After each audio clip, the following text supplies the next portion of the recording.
Assalomu alaykum barchaga. Mana bugun TS16 Priborda bazaviy liniya qilishda xudo xohlasa o'rganamiz. Demak, bazaviy liniyaga kiramiz. Bundan ikkita bor. Men bu yerga adashma, uzr. Mana izmini otin liniya. Otin liniya yana bir narsa degani bor. Nomi yodimga chiqib ketdi. Bundan ikkita bor. Adashib ketmangizlar. Aynan bunisi bazaviy liniya. Kiramiz. Makroliniyga kiramiz.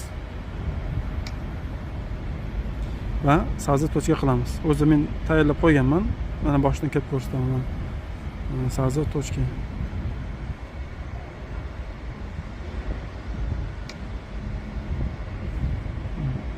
Liniya po двум точки.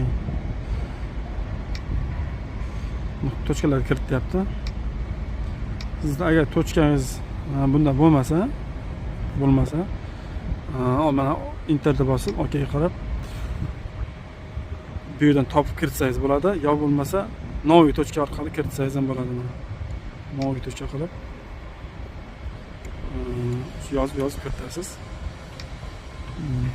Yoki bo'lmasa tochkangiz noto'g'ri bo'lsa, redaktordan to'g'rilasangiz ham bo'ladi. Aynan o'sha tochkangizni.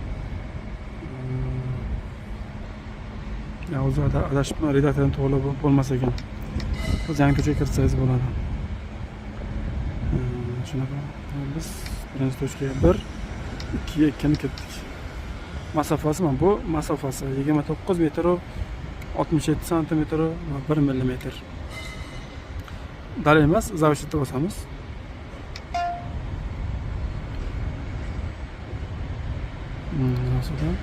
OK'ni bosamiz. F1. Endi bu yerdagi nastroykalar bor. O'zingiz kerak bo'lsa to'g'rilab olishingiz mumkin. Bu yerda semishni plan bizga u hozircha kerak emas. OK'ni bosamiz. Mana bazaviy liniya masofasi aytib berdi. Endi buni sinab ko'ramiz.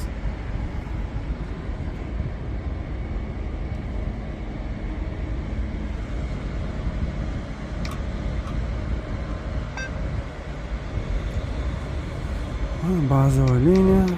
Endi birinchi tochkamizdan hozir o'qigan tochkamizgacha 12 metr, 86 sm, 5 mm.